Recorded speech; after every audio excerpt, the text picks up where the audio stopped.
Около 10 лет семья Тарандов не только регулярно посещала богослужения, но и участвовала в мероприятиях ордена Святого Франциска.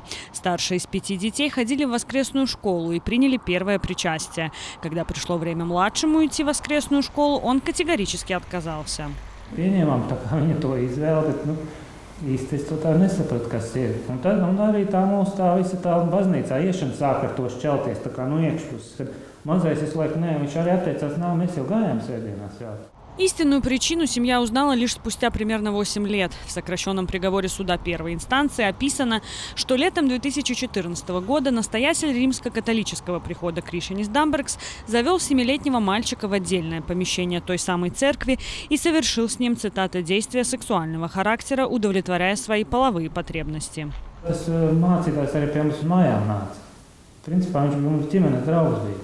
Prātā nevarēja ienākt, kad cilvēks, kam es uzticos, kas ir baznīcas amatpersona, drošākā vieta zem Dieva jumta, notiek kaut kas tāds.